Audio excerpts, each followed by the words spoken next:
अर्चना रेसिपीमध्ये तुमचं स्वागत आहे। आज आपण कमी तेलामध्ये साबुदाणा वडे करणार आहे। त्या रेसिपीला सुरुवात करू। हे 3 वाटे शाबू घेतलाय, 5 ते 6 तास भिजून घ्यायचा।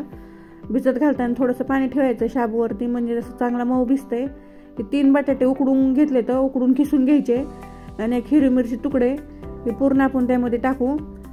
आणि आता शेंगदाणे असे भाजून घ्यायचे आणि असं मोठं मोठं कूट करायचं शेंगदाण्याचं। 1 वाटी कूट घेतलेलं शेंगदाण्याचं। आता तिकडे मिरची पावडर अर्धा चमचा, चवीप्रमाणे मीठ।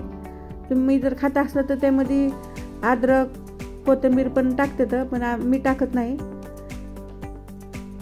आता बघा पूर्ण हातानेच मिक्स करून घ्यायचं, चमच्याने करायचं नाही, कारण चमच्याने पूर्ण एकत्र होत नाही। चांगला असं नाही, हातानेच एकजीव करून घ्यायचं। बघा आता आपलं तयार झालंय। आपण आप्याच्या भांड्यामध्ये असं थोडं थोडं तेल टाकू। थोडं तेल टाकायचं, जास्त टाकायचं नाही। आणि असे हाताने गोळे करून घ्यायचे आणि हाताने गोळे करून घेऊन पहिला असं साईडने ठेवायला घ्यायचे, मग मध्ये ठेवायचे। बघा असे छोटे छोटे गोळे करायचे, आपले जेवढे आप्या पात्रामध्ये बसतात तेवढेच करायचे। असं साईडनं लावून घेतले म्हणजे आपलं भांडं साईडनं कमी गरम राहतं आणि मध्ये जास्त गरम होतं, त्यामुळे मध्ये शेवटला ठेवायचे। पहिले साईडनंच वडे ठेवून घ्यायचे। बघा ते 8 ते 9 मिनिटासाठी आपण झाकण लावून वाफलून घेऊ। गॅस लोच ठेवायचा, असं मोठा गॅस करायचा नाही, एकदम लो गॅसवरच करायचं आपल्याला। बघा आता आपण पलटी करून घेऊ। मग किती छान झालेले आहेत आपले वडे, सगळेच वडे असे पलटी करून घेऊ। चांगले असं क्रिस्पी चांगले वडे झालेत आपले।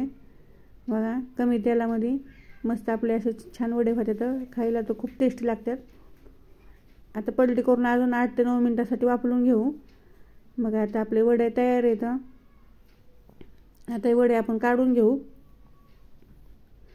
सगळे वडे आता आपण काढून घेणार आहेत। तुम्हाला एक वडा तोडून दाखवते आता।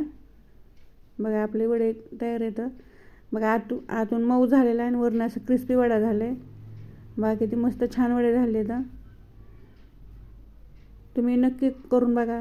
रेसिपी कशी वाटली हे कमेंटमध्ये नक्की सांगा। लाईक करा, शेअर करा आणि सबस्क्राईब करा।